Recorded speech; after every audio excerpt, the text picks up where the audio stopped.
গাজরের মালপোয়া যেটি বানানো বেশ সহজ এবং দেখে বুঝতেই পারছেন খেতেও বেশ টেস্টি হবে। তাহলে তাড়াতাড়ি গাজরের মালপোয়া বানানো যাক। এর জন্য গাজরের খোসাগুলো ছাড়িয়ে খুব ভালোভাবে ধুয়ে নিয়েছি।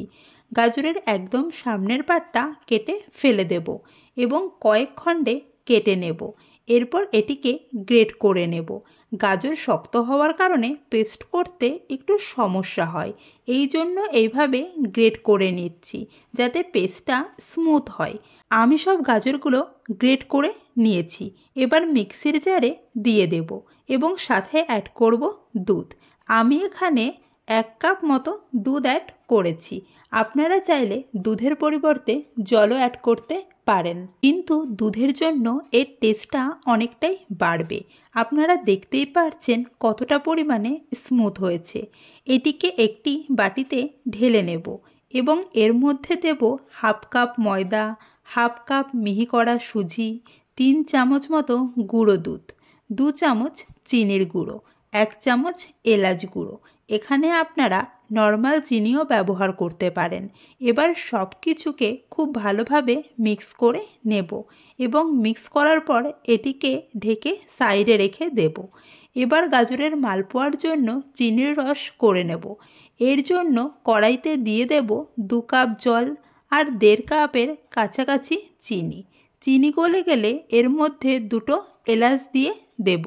এখানে আপনারা এলাচের গুঁড়ো ব্যবহার করতে পারেন। এখানে খুব গাঢ় রস তৈরি করতে হবে না, হালকা চিপচিপে হলেই হবে। রসটা ফুটে উঠলে গ্যাসটা বন্ধ করে রসটা ঢেকে রাখব।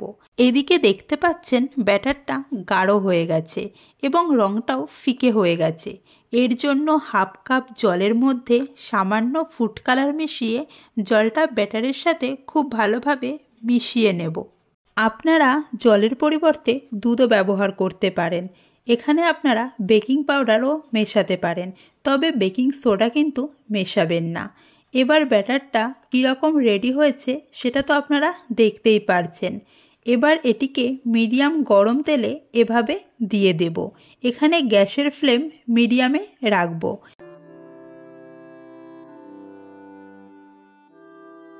এক পাশ ভাজা হয়ে গেলে এটাকে উল্টে দেব।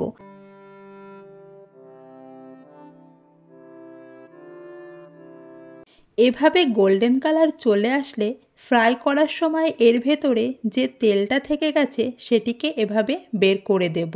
রস তো আমরা আগেই বানিয়ে রেখেছিলাম, কিন্তু ঠান্ডা হয়ে যাওয়ায় হালকা গরম করে নিয়েছি আবার। এবার এর মধ্যে ফ্রাই করা মালপোয়াগুলো দিয়ে দেব। এভাবে ফ্রাই করা মালপোয়াগুলো রসের মধ্যে উল্টে পাল্টে দেব। এভাবেই 4 থেকে 5 মিনিট থাকার পর মালপোয়াগুলো তুলে একটি প্লেটে রেখে দেব। এভাবেই সব মালপোয়া ফ্রাই করে রসে ভিজিয়ে তুলে নেব। আপনারা দেখতেই পাচ্ছেন কতটা সুন্দর লাগছে দেখতে, আর খেতেও খুব টেস্টি। আপনারা বাড়িতে এই পদ্ধতিতে বানিয়ে ফেলতে পারেন গাজরের মালপোয়া। রেসিপিটি কেমন লাগলো অবশ্যই কমেন্ট করে জানাবেন। দেখা হচ্ছে নতুন কোনো ভিডিওতে নতুন কোনো রেসিপি নিয়ে।